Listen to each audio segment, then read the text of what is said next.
कोलकाता की रातें हमेशा ही कुछ अनकही कहानियां समेटे रहती है। उस सर्द रात में जब मैं अपनी असफलताओं के बोझ तले दबी हुई, दिल में एक अजीब सी बेचैनी लिए एक गुमनाम गली से गुजर रही थी, तभी मैंने उसे देखा। रिक्शे की पिछली सीट पर एक पुराने से बोरे के नीचे कुछ छिपा हुआ था। एक अजीब सा उभार जो साधारण रिक्शा वालों की सवारी में कभी नहीं दिखता। मेरी आंखें उस रहस्यमयी बड़े यंत्र पर अटक गई और उस पल मुझे नहीं पता था कि ये मेरी जिंदगी को हमेशा के लिए बदलने वाला है। मैं खुद को रोक नहीं पाई उस रिक्शा वाले की जिंदगी में झांकने से, जो शायद मेरे ही इंतजार में खड़ा था। नमस्ते दोस्तों, और हमारे चैनल पर आपका हार्दिक स्वागत है। उम्मीद है आप सभी हेडफोन लगाकर इस कहानी में पूरी तरह डूबने के लिए तैयार होंगे। आज हम आपको एक ऐसी प्रेम कहानी सुनाने जा रहे हैं जो समाज की हर दीवार को तोड़ती हुई दिलों को जोड़ने की एक अनूठी दास्तान है। तो अपनी आंखें बंद करें, हेडफोन लगाएं और इस भावनात्मक यात्रा पर हमारे साथ चलें। स्नेहा बैंगलोर से आई एक महत्वाकांक्षी चित्रकार थी, जिसके सपनों में रंग तो बहुत थे, पर जिंदगी की कैनवस पर अक्सर बेतरतीब धब्बे ही पड़ते थे। वो कोलकाता एक आर्ट प्रदर्शनी के सिलसिले में आई थी, लेकिन शहर की भीड़भाड़, उसकी अपनी अधूरी उम्मीदें और कला के बाजार की कड़वी सच्चाई ने उसे भीतर से तोड़ दिया था। अक्सर रातें वो अपने छोटे से कमरे में जागकर बिताती, अपनी पेंटिंग्स को देखती और सोचती कि क्या कभी उसके ब्रश में इतनी ताकत आएगी कि वो दुनिया को अपनी कला से बदल सके। एक शाम प्रदर्शनी में मिली निराशा के बाद वो हावड़ा ब्रिज के पास से लौट रही थी। मन इतना भारी था, कदम भी ठीक से नहीं पड़ रहे थे। तभी उसकी नज़र एक रिक्शे पर पड़ी। रिक्शा वाला राहुल, उम्र में शायद उससे तुझ साल बड़ा ही होगा, दुबला पतला शरीर, पर आंखों में एक अजीब सी शांति। उसने एक पल को भी सोचे बिना रिक्शा रोककर बैठने का इशारा किया। राहुल ने बिना कुछ कहे रिक्शा रोक दिया। जैसे ही स्नेहा रिक्शे पर बैठी, उसकी नज़र फिर उस बोरे पर पड़ी। वो बोरा जो रिक्शे की पिछली सीट के एक कोने में सावधानी से रखा था और जिसके नीचे से एक अजीब सी आकृति झांक रही थी। ये कोई सामान्य सामान नहीं था। उसका आकार बड़ा था और उसे जिस तरह से ढका गया था जैसे कोई अनमोल चीज हो। स्नेहा की जिज्ञासा जाग उठी। ये क्या है मामा? स्नेहा ने बिना सोचे पूछ दिया। राहुल ने एक पल के लिए पीछे मुड़कर देखा। उसकी आंखों में एक हल्की सी चमक आई, फिर फीकी पड़ गई। कुछ नहीं दीदी, बस ऐसे ही है। उसका जवाब सुनकर स्नेहा और भी उलझन में पड़ गई। ऐसे ही? उसने मन ही मन सोचा, कौन रिक्शा वाला अपने रिक्शे में इतनी सावधानी से कोई ऐसे ही चीज रखता है। अगले कुछ दिनों तक स्नेहा ने राहुल के रिक्शे का ही इस्तेमाल करना शुरू कर दिया, कभी प्रदर्शनी जाने के लिए तो कभी बस यूं ही शहर घूमने के लिए। राहुल बहुत कम बोलता था, पर उसके रिक्शे में एक अजीब सी शांति थी। वो कभी तेज नहीं चलाता था, न ही कभी चिल्लाता था। उसकी चाल में एक लय थी, जैसे वो किसी धुन पर चल रहा हो। स्नेहा को उसकी ये खामोशी पसंद आने लगी। वो अपने विचारों में खोई रहती और राहुल अपने काम में, लेकिन उसकी नज़र हमेशा उस बोरे पर रहती थी। एक दिन बारिश अचानक आ गई। स्नेहा राहुल के रिक्शे में थी और वे एक सुनसान गली से गुजर रहे थे। राहुल ने जल्दी से रिक्शा एक पुरानी दुकान के सामने रोक दिया, जिसकी छत थोड़ी आगे निकली हुई थी। दीदी, आप यहाँ रुकिए, बारिश तेज है, राहुल ने कहा। स्नेहा रिक्शे से उतरकर दुकान के शेल्टर के नीचे खड़ी हो गई। राहुल ने अपने रिक्शे को थोड़ा और अंदर खींच लिया और फिर उस बोरे को और कसकर लपेटने लगा ताकि उस पर पानी न पड़े। स्नेहा ने देखा बारिश की बूंदें उसके भीगे हुए कपड़ों पर चमक रही थीं, पर उसकी चिंता उस बोरे में रखी चीज को लेकर ज्यादा थी। ये इतना जरूरी क्या है मामा, जिसे आप इतनी हिफाजत से रखते हैं? स्नेहा ने फिर पूछा। राहुल ने इस बार थोड़ा मुस्कुराने की कोशिश की। ये मेरा साथी है दीदी, मेरा सब कुछ। स्नेहा को उसकी आंखों में एक अजीब सा दर्द दिखा। क्या ये कोई वाद्य यंत्र है? राहुल ने पलकें झुका ली। हाँ दीदी, एक पुराना स्वर यंत्र। स्नेहा की आंखें चमक उठी। तो आप संगीतकार हैं? राहुल का चेहरा थोड़ा लाल हो गया। कभी था दीदी, अब बस रिक्शा चलाता हूँ। उसकी आवाज में एक गहरी उदासी थी जिसने स्नेहा के दिल को छू लिया। एक रिक्शा वाला जिसके अंदर एक संगीतकार छिपा था, ये उसके लिए किसी पेंटिंग से कम नहीं था। उस दिन के बाद स्नेहा और राहुल के बीच की खामोशी एक दोस्ती में बदल गई। स्नेहा अक्सर राहुल से उसके संगीत के बारे में पूछती। राहुल पहले तो झिझकता, पर धीरे धीरे वो अपनी कहानी सुनाने लगा। वो एक छोटे से गांव का रहने वाला था, जहां उसके पिता भी गायक थे। राहुल को बचपन से ही संगीत का शौक था। उसने एक अनोखा स्वर यंत्र बनाया था, जिसे उसने खुद ही डिजाइन किया था, बांस और तारों से, जो एक सितार और सारंगी का मिला जुला रूप था। उसकी आवाज में एक अजीब सी करुणा थी। वो कलकत्ता आया था संगीतकार बनने के सपने लेकर, पर घर की मजबूरियों और पिता की बीमारी ने उसे रिक्शा चलाने पर मजबूर कर दिया। उसका स्वर यंत्र अब बस उसकी रात की तन्हाई का साथी बन गया था। स्नेहा को राहुल की कहानी सुनकर बहुत दुख हुआ। वो एक कलाकार थी और वो समझ सकती थी कि अपने जुनून को छोड़ना कितना दर्दनाक होता है। वो राहुल को प्रेरित करने लगी, उसे फिर से संगीत शुरू करने के लिए कहने लगी। मामा, आपकी कला को यूं बर्बाद मत होने दीजिए, आपका स्वर यंत्र आपकी आवाज है, स्नेहा कहती। राहुल बस मुस्कुरा देता। अब कहाँ दीदी, इस पेट के लिए रिक्शा चलाना पड़ता है, संगीत से पेट नहीं भरता। एक रात स्नेहा अपने कमरे की बालकनी में बैठी थी। नीचे गली में हल्की सी रोशनी थी। तभी उसे एक मीठी उदास धुन सुनाई दी। वो धुन इतनी दिलकश थी कि स्नेहा अपनी कुर्सी से उठ खड़ी हुई। ये वही आवाज थी जो राहुल के स्वर यंत्र से निकल सकती थी। वो धीरे धीरे सीढ़ियां उतरकर गली में आ गई। थोड़ी दूर पर एक पुरानी इमारत के साए में राहुल बैठा था।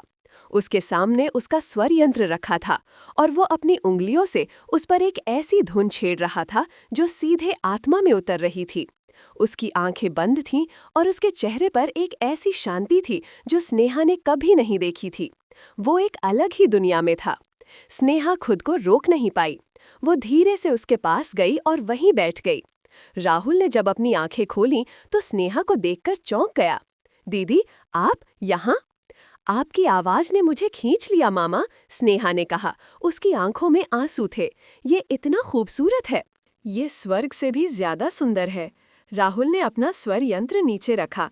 बस यूं ही मन बेचैन था। ये सिर्फ यूं ही नहीं है राहुल, स्नेहा ने कहा। उसने पहली बार उसे उसके नाम से बुलाया था। ये आपकी पहचान है, ये आपकी आत्मा है। उस रात के बाद उनके रिश्ते में एक नया मोड़ आया। स्नेहा अब राहुल को मामा नहीं बुलाती थी, वो उसे राहुल बुलाती थी, और राहुल भी अब स्नेहा से थोड़ा खुल गया था। वे घंटों बातें करते, कभी राहुल के संगीत के बारे में, कभी स्नेहा की पेंटिंग के बारे में। राहुल ने स्नेहा को बताया कि उसका स्वर यंत्र सिर्फ एक वाद्य यंत्र नहीं था, बल्कि उसके पिता की आखिरी निशानी थी। उसके पिता ने भी ऐसे ही एक यंत्र पर अपनी कला का प्रदर्शन किया था। राहुल ने उसे अपनी पुरानी रचनाएं सुनाई, अपनी अधूरी धुनें सुनाई। स्नेहा ने उसे अपनी पेंटिंग दिखाई, अपने अधूरे सपने बताए। वे दोनों एक दूसरे में अपने टूटे हुए सपनों की परछाई देख रहे थे और एक दूसरे को जोड़ने की कोशिश कर रहे थे। स्नेहा को राहुल की सादगी, उसकी ईमानदारी और उसकी कला से प्यार हो गया था। ये सिर्फ एक संगीतकार के लिए सम्मान नहीं था, ये एक इंसान के लिए गहरा प्रेम था। उसे राहुल की आंखों में वो गहराई दिखी जो शहर के किसी चमकते हुए चेहरे में नहीं थी। राहुल भी स्नेहा की हिम्मत, उसकी समझ और उसके खुले दिल पर मोहित हो गया था। उसे कभी नहीं लगा था कि कोई इतनी पढ़ी लिखी शहरी लड़की उसे, एक रिक्शा वाले को, इस तरह समझेगी। लेकिन उनकी दुनियाएं बहुत अलग थीं। स्नेहा एक आधुनिक स्वतंत्र महिला थी जो अपनी कला के लिए जीती थी। राहुल एक साधारण रिक्शा वाला था जिसके कंधों पर परिवार का बोझ था। समाज की दीवारें उनके बीच खड़ी थीं। स्नेहा के कुछ दोस्त जो कलकत्ता में थे, राहुल के बारे में सुनकर हैरान थे। स्नेहा, तुम क्या कर रही हो? एक रिक्शा वाला, ये तुम्हारे स्तर का नहीं है। उसकी दोस्त प्रिया ने कहा। प्यार कोई स्तर नहीं देखता प्रिया, स्नेहा ने जवाब दिया। राहुल भी अंदर से टूटा हुआ था। उसे डर था कि वो स्नेहा को वो खुशी नहीं दे पाएगा जिसकी वो हकदार थी। वो जानता था कि उसका समाज, उसके रिश्तेदार कभी स्नेहा को स्वीकार नहीं करेंगे। दीदी, स्नेहा, राहुल ने एक शाम कहा, हमारा रास्ता एक नहीं हो सकता। मैं एक रिक्शा वाला हूँ और आप, और मैं एक कलाकार हूँ राहुल, स्नेहा ने उसे बीच में ही रोक दिया। हम दोनों अपनी अपनी दुनिया में अधूरे हैं, हम एक दूसरे को पूरा कर सकते हैं। स्नेहा ने राहुल को प्रेरित किया कि वो फिर से अपने संगीत को दुनिया के सामने लाए। उसने एक छोटे से कैफे में, जहां अक्सर कला प्रदर्शनियां होती थीं, राहुल के लिए एक छोटा सा कार्यक्रम आयोजित किया। राहुल पहले तो बहुत डरा हुआ था, पर स्नेहा के विश्वास ने उसे हिम्मत दी। कैफे में कुछ लोग थे, स्नेहा के दोस्त, कुछ कला प्रेमी। राहुल ने अपने स्वरयंत्र को उठाया, उसकी उंगलियां तारों पर कांप रही थीं। उसने आंखें बंद की और एक धुन छेड़ दी। वो धुन इतनी शुद्ध, इतनी भावनात्मक थी कि पूरे कैफे में सन्नाटा छा गया। लोग मंत्रमुग्ध होकर उसे सुन रहे थे।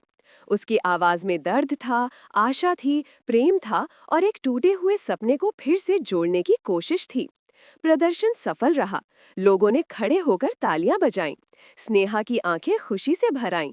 राहुल के चेहरे पर एक अजीब सी चमक थी, जो उसमें पहले कभी नहीं देखी थी। उसने अपनी कला को फिर से जी लिया था। लेकिन उस रात एक और सच्चाई उनके सामने आई। प्रदर्शनी के बाद स्नेहा को बैंगलोर से एक बड़ा प्रस्ताव आया। एक प्रतिष्ठित आर्ट गैलरी ने उसकी पेंटिंग को खरीदने और एक एकल प्रदर्शनी आयोजित करने की पेशकश की थी। ये उसके जीवन का सबसे बड़ा अवसर था। राहुल ने जब ये सुना तो उसका दिल बैठ गया। वो जानता था कि स्नेहा अब उससे बहुत दूर चली जाएगी। ये आपके लिए बहुत अच्छा है स्नेहा, राहुल ने उदासी से कहा। लेकिन तुम? स्नेहा ने पूछा। मैं यहीं रहूंगा जहां मेरा भाग्य मुझे लाया है, राहुल ने जवाब दिया। स्नेहा बैंगलोर वापस चली गई। उसकी प्रदर्शनी सफल रही, उसे प्रसिद्धि मिली, पैसा मिला, पर उसके दिल में एक खालीपन था। राहुल की धुनें उसके कानों में गूंजती रहती थीं।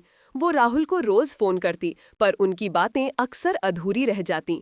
दूरी और समाज का दबाव उनके रिश्ते पर भारी पड़ रहा था। राहुल भी अपनी रिक्शे की सीट पर बैठा अक्सर स्नेहा को याद करता। उसका स्वर यंत्र अब भी उसका साथी था, पर उसमें वो पहले जैसी धुन नहीं थी। एक दिन स्नेहा ने एक बड़ा फैसला लिया। उसने अपनी बैंगलोर की जिंदगी छोड़ दी। उसने अपने सारे पैसे राहुल के संगीत को बढ़ावा देने के लिए इस्तेमाल करने का फैसला किया। वो वापस कोलकाता आई, राहुल के पास। राहुल ने उसे देखकर अपनी आंखों पर विश्वास नहीं किया। स्नेहा, तुम यहाँ क्या कर रही हो? मैं अपनी जिंदगी की सबसे बड़ी पेंटिंग बनाने आई हूँ राहुल, स्नेहा ने कहा। तुम्हारे साथ, तुम्हारे संगीत के साथ। उसने राहुल को समझाया कि वे मिलकर एक संगीत अकादमी खोल सकते हैं, जहां वो गरीब बच्चों को संगीत सिखा सके।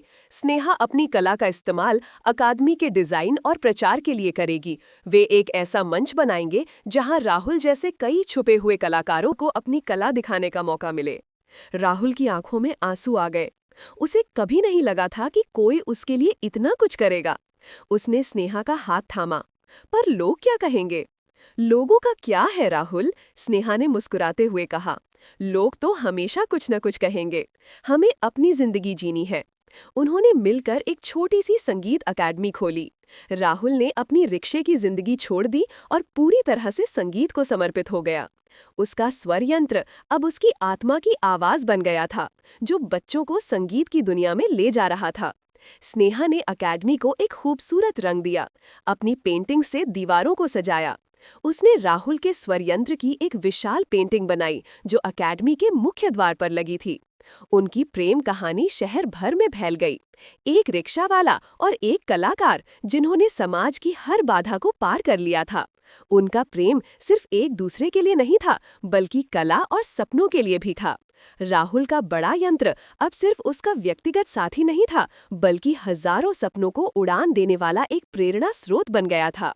वो यंत्र जिसे स्नेहा ने पहली बार रिक्शे में देखा था, अब उनके प्रेम का प्रतीक बन गया था। एक ऐसी धुन जो कभी खत्म नहीं होगी। दोस्तों, ये थी राहुल और स्नेहा की कहानी। एक ऐसी दास्तान जो हमें सिखाती है कि प्यार की कोई सीमा नहीं होती और सच्चे दिल से किए गए प्रयास कभी विफल नहीं होते। अगर आपको ये कहानी पसंद आई हो तो कृपया इस वीडियो को लाइक करें, अपने विचार कमेंट में साझा करें और हमारे चैनल को सब्सक्राइब करना ना भूलें, ताकि हम आपके लिए ऐसी ही और भी दिल छू लेने वाली कहानियां लाते रहें। मुंबई के साथ हमारे लिए अनमोल है। शानिया वर्मा का नाम अक्सर लग्जरी, फैशन और बेफिक्री का पर्याय था।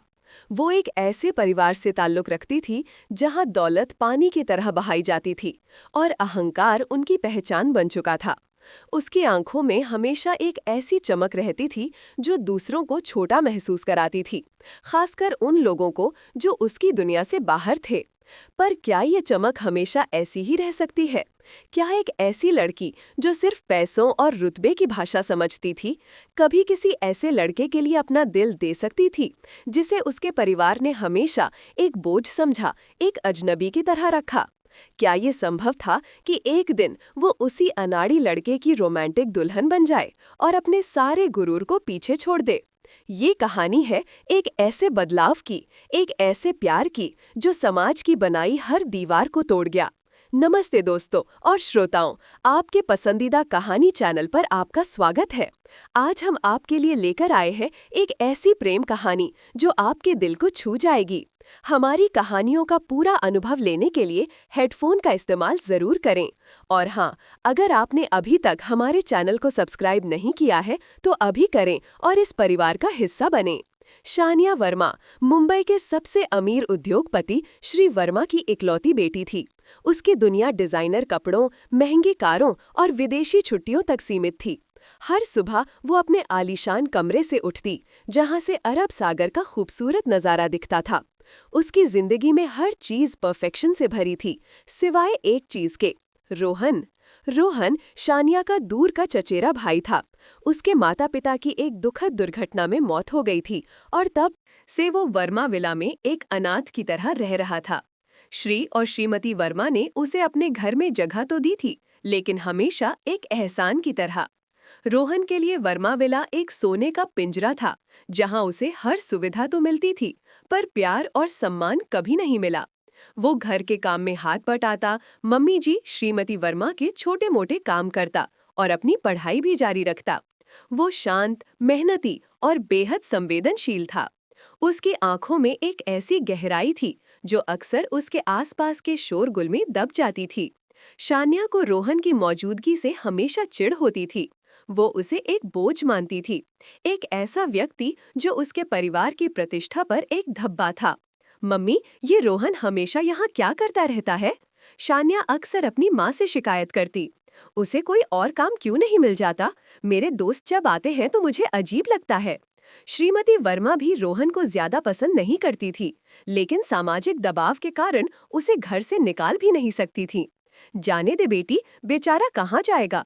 कुछ दिनों की बात है, फिर कॉलेज खत्म हो जाए तो अपने आप कुछ करेगा। रोहन ये बातें सुनता था, लेकिन कभी जवाब नहीं देता था। वो जानता था कि उसका यहाँ होना सिर्फ एक मजबूरी है। वो अपनी भावनाओं को अपनी कविताओं और स्केच में व्यक्त करता था, जो वो अपनी एक पुरानी नोटबुक में लिखता था। उसकी दुनिया उसकी किताबों और उसकी कविताओं तक ही सीमित थी। एक दिन शानिया अपने कॉलेज के एक प्रोजेक्ट पर काम कर रही थी। ये एक जटिल आर्थिक विश्लेषण था और उसे समझ नहीं आ रहा था कि डेटा को कैसे व्यवस्थित किया जाए। उसने अपने दोस्तों से मदद मांगी, महंगे ट्यूटर्स को बुलाया, लेकिन कोई फायदा नहीं हुआ। वो अपने कमरे में झुंझला रही थी। रोहन, जो सीढ़ियों से ऊपर जा रहा था, उसने अनजाने में शानिया की बातचीत और उसकी परेशानी सुन ली। ये सब बेकार है, शानिया ने अपनी किताबों को फेंकते हुए कहा। मुझे समझ ही नहीं आ रहा कि ये इक्वेशंस कैसे सॉल्व होंगे। रोहन ने दरवाजे के बाहर से आवाज दी, क्या मैं आपकी मदद कर सकता हूँ शानिया? शानिया ने गुस्से से दरवाजा खोला। तुम मेरी क्या मदद करोगे? तुम्हें इन सब चीजों का क्या पता होगा? रोहन ने शांत भाव से कहा, मैंने बस सुना कि आप इकोनॉमिक्स के डेटा को लेकर परेशान हैं। अगर आप चाहें तो मैं एक बार देख सकता हूँ। मैंने अपने कॉलेज में एडवांस्ड इकोनॉमेट्रिक्स पढ़ा है। शानिया को उसकी बात पर यकीन नहीं हुआ। तुम इकोनॉमेट्रिक्स? तुम तो सिर्फ, वो उसे गरीब या अनाड़ी कहने वाली थी, लेकिन रुक गई। उसकी परेशानी इतनी ज्यादा थी कि उसने सोचा, क्या पता, कम से कम एक बार देख ही लेता है। ठीक है, देखो। उसने अपनी फाइलें उसके सामने फेंक दी। रोहन ने शांत मन से फाइलों को देखा, कुछ देर सोचा और फिर एक पेंसिल उठाई। उसने कुछ ग्राफ बनाए, कुछ इक्वेशंस को सरल किया और उसे एक बिल्कुल नए तरीके से समझाया। उसने डेटा को इस तरह से व्यवस्थित किया कि सब कुछ स्पष्ट हो गया। शानिया उसे देखती रह गई। ये तुमने कैसे किया? रोहन ने मुस्कुराते हुए कहा, बस ये एक अलग तरीका है सोचने का। अगर आप इसे फॉलो करेंगी तो आपका प्रोजेक्ट आसानी से हो जाएगा। वो बिना किसी प्रशंसा की उम्मीद किए वहां से चला गया। शानिया को विश्वास नहीं हुआ। उसने रोहन के बताए तरीके को अपनाया और उसका प्रोजेक्ट बेहतरीन बन गया। उसके प्रोफेसर ने उसकी खूब तारीफ की। पहली बार शान्या को रोहन में सिर्फ एक बोझ नहीं बल्कि एक तेज दिमाग वाला व्यक्ति दिखाई दिया, लेकिन उसका अहंकार अभी भी उसे ये मानने नहीं दे रहा था। कुछ हफ्तों बाद श्री वर्मा को दिल का दौरा पड़ा। घर में अफरा तफरी मच गई। शान्या और श्रीमती वर्मा घबरा गई। वे बड़े बड़े अस्पतालों और डॉक्टरों को फोन कर रही थीं, लेकिन ऐसी स्थिति में क्या करना चाहिए ये उन्हें समझ नहीं आ रहा था। रोहन ने तुरंत मोर्चा संभाला।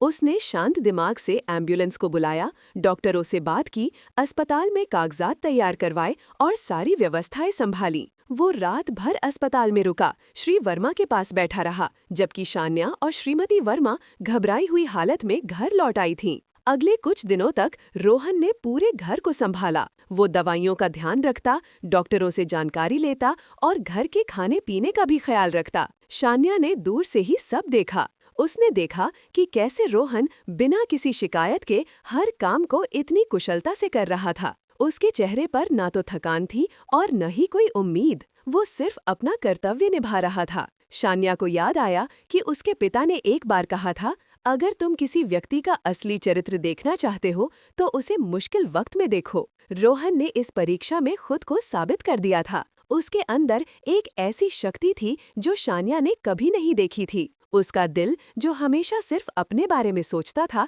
पहली बार किसी और के लिए सम्मान से भर गया। एक शाम जब श्री वर्मा ठीक होकर घर आ गए थे, शान्या ने रोहन को अपने कमरे में कुछ लिखते हुए देखा। वो चुपचाप उसके कमरे में घुस गई। रोहन ने उसे देखा तो तुरंत अपनी नोटबुक बंद कर दी। तुम क्या लिख रहे थे? शान्या ने पूछा। रोहन झिझकते हुए बोला, कुछ नहीं, बस यूं ही। मुझे दिखाओ, शान्या ने जिद की। रोहन हिचकिचाया, लेकिन शान्या के चेहरे पर पहली बार उसे कोई गुस्सा नहीं बल्कि जिज्ञासा दिखी। उसने नोटबुक खोली। शान्या ने एक कविता पढ़ी।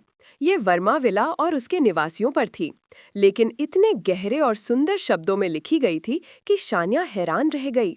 उसमें घर की भव्यता के साथ साथ वहाँ के अकेलेपन और रिश्तों की जटिलता का भी वर्णन था। ये अद्भुत है रोहन, शान्या ने कहा। तुम लिखते हो? हाँ, कभी कभी। और ये स्केच? उसने एक पेज पलटा, जहाँ एक लड़की का स्केच था जो बिल्कुल शान्या जैसी दिख रही थी, लेकिन उसकी आंखों में वो अहंकार नहीं बल्कि एक अजीब सी उदासी और गहराई थी। रोहन ने तुरंत पेज पलट दिया। बस ऐसे ही। शान्या को समझ आ गया कि वो स्केच उसी का था। वो हैरान रह गई कि रोहन ने उसे इस तरह से देखा था, उसके अंदर की गहराई को, उसकी उदासी को। कोई और उसे सिर्फ एक अमीर और अहंकारी लड़की के रूप में देखता था, लेकिन रोहन ने उसे एक इंसान के रूप में देखा था। उनकी बातचीत का सिलसिला शुरू हो गया। धीरे धीरे शान्या रोहन के पास बैठने लगी, उससे बातें करने लगी। वो उससे अपने कॉलेज की समस्याओं पर चर्चा करती, अपनी भविष्य की योजनाओं पर राय लेती। रोहन हमेशा धैर्य से उसकी बात सुनता और अपनी समझदारी भरी सलाह देता। शान्या को पहली बार किसी से इतनी गहरी और सार्थक बातचीत करने का मौका मिल रहा था। उसके दोस्त सिर्फ पार्टियों और गॉसिप पर बात करते थे, लेकिन रोहन उसे जिंदगी के गहरे पहलुओं से रूबरू कराता था। एक दिन शान्या के कुछ दोस्त उसने उसे एक महंगे रेस्तरां में डिनर पर बुलाया। शान्या ने अपनी सबसे खूबसूरत ड्रेस पहनी, लेकिन जैसे ही वो वहां पहुंची, उसने देखा कि उसके दोस्त उसके बॉयफ्रेंड राहुल के साथ मिलकर उसका मजाक उड़ा रहे थे। राहुल, एक बड़ा बिजनेसमैन का बेटा, हमेशा शान्या को नीचा दिखाने की कोशिश करता था। ओह शान्या, तुम अभी भी अपने डैडी के पैसों पर जी रही हो, कब खुद कुछ करोगी? शान्या को शर्मिंदगी महसूस हुई। वो उठकर जाने लगी, तभी राहुल ने उसका रास्ता रोक दिया। कहाँ जा रही हो डार्लिंग, मजाक तो अभी शुरू हुआ है। तभी रेस्तरां के दरवाजे पर रोहन खड़ा दिखाई दिया। वो किसी काम से उसी इलाके में आया था और उसे लगा कि शायद शान्या को लेने की जरूरत पड़ सकती है। उसने देखा कि शान्या परेशान है। बिना एक पल सोचे वो अंदर आ गया। राहुल, रोहन ने शांत आवाज में कहा, शान्या को जाने दो। राहुल हंसा। अरे, ये वर्मा विला का नौकर यहाँ क्या कर रहा है? तुम्हें किसने अंदर आने दिया? रोहन ने उसकी बात पर ध्यान नहीं दिया। शान्या, चलो। तुम कौन होते हो बीच में बोलने वाले? राहुल ने रोहन का कॉलर पकड़ लिया। रोहन ने बिना कोई प्रतिक्रिया दिए राहुल का हाथ हटाया। उसकी आंखों में एक अजीब सी चमक थी। तुम शान्या के साथ ऐसा व्यवहार नहीं कर सकते, वो तुम्हारी प्रॉपर्टी नहीं है। राहुल आग बबूला हो गया। उसने रोहन को मारने के लिए हाथ उठाया, लेकिन रोहन ने उसे पकड़ लिया और एक झटके में उसे पीछे धकेल दिया। राहुल जमीन पर गिर गया। रेस्तोरां में सन्नाटा छा गया।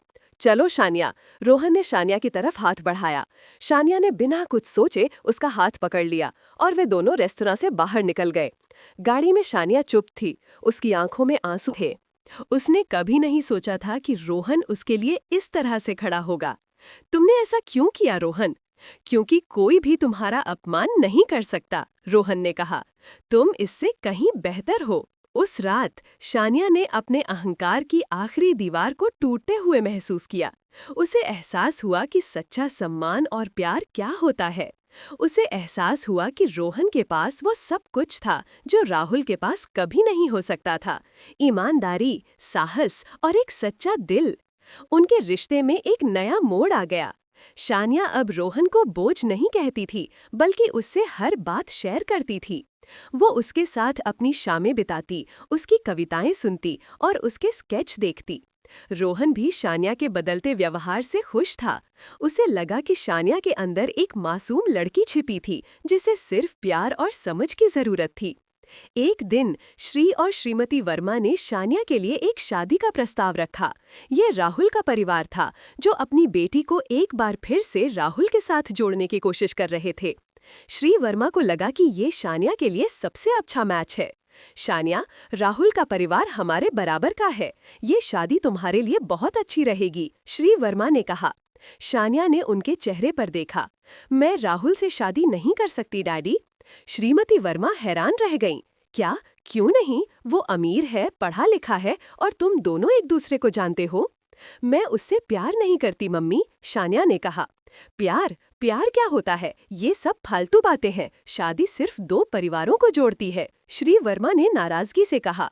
शानिया ने गहरी सांस ली। मैं राहुल से शादी नहीं कर सकती क्योंकि मैं किसी और से प्यार करती हूँ। श्री और श्रीमती वर्मा के चेहरे पर गुस्सा और हैरानी एक साथ थी। कौन है वो? शानिया ने नजरें झुकाईं। रोहन। कमरे में सन्नाटा छा गया। फिर श्री वर्मा का गुस्सा फूट पड़ा। रोहन, उस अनाड़ी, उस बोझ से? क्या तुम्हारा दिमाग खराब हो गया है शानिया? तुम अपने परिवार की इज्जत मिट्टी में मिला रही हो। श्रीमती वर्मा ने कहा, उसने तुम्हें बहकाया है।